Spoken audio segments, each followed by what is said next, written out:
continue à parler innovation au salon Viva Technologies, cette première édition. Avec nous, Alexandre Krasover. Bonjour. Vous êtes fondateur de Data Awards. Data Awards, qu'est-ce que c'est? Mais en 3 hashtags.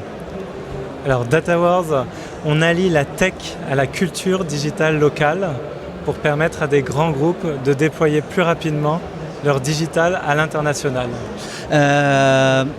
Concrètement, comment est-ce qu'on peut venir à vous, Data Awards? Si on prend l'exemple de L'Oréal, qui est un de nos plus gros clients, ils vont passer par nous pour déployer leur digital ou leur stratégie sur les réseaux sociaux, leur site e-commerce dans 50 pays.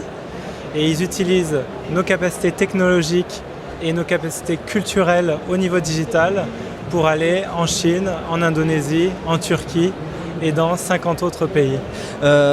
À Viva Technologies, le but, c'est vraiment de rapprocher les grands groupes et les startups, leur permettre de travailler ensemble, ce qui n'est jamais facile, les attentes ne sont pas les mêmes. Comment est-ce que vous avez fait pour justement vous faire détecter par une grande entreprise comme L'Oréal?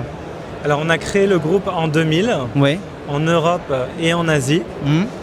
Les 2 premières années, c'était effectivement pas évident d'approcher un grand groupe. On a eu la chance qu'une marque qui s'appelle Boucheron nous confie le déploiement de sa stratégie digitale en Chine. Et c'est vrai que cette première expérience avec une marque connue a permis à d'autres groupes d'entendre parler de nous. Et depuis, on travaille avec plus de 100 groupes à l'international qui sont des marques présentes dans plus de 50 pays. Pour vous, ça a été quoi le déclic au-delà d'une rencontre? Ça a été vraiment de comprendre ce que voulait le grand groupe pour justement faire rentrer votre innovation? Ça a été juste de rencontrer la bonne personne? Ça a été quoi? Alors, on a fait beaucoup de salons.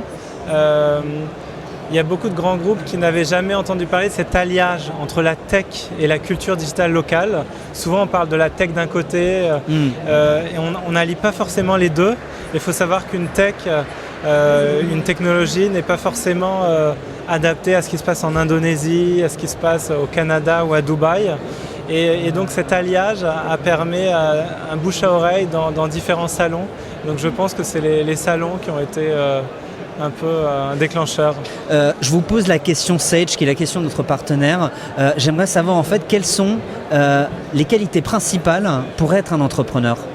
Alors pour être un entrepreneur, je pense qu'il faut aimer les embûches, il faut aimer les contourner. Le challenge. Il faut aimer les challenges. Nous, on a à la fois des bureaux à Tokyo, en Corée, à Séoul, en Europe et aux États-Unis. Et à chaque fois, ça a été notre capacité à s'adapter à des environnements très différents. Et donc, aimer la difficulté est pour moi la principale qualité d'un entrepreneur. Ça doit être pour lui à chaque fois pas une contrainte, mais toujours un challenge. Comme ils disent aux États-Unis, depuis que je m'ai installé là-bas, je ne peux plus utiliser le mot difficulté, mais le mot challenge qui correspond tout à fait. Aimer la difficulté, aimer le challenge, voilà, pour aller toujours plus loin. Voilà. Merci à vous, Alexandre Krasover. Vous êtes fondateur de Data Awards et nous sommes toujours à Paris pour cette première édition de Viva Technologies. Merci à vous d'être passé par notre plateau. Merci beaucoup. Merci.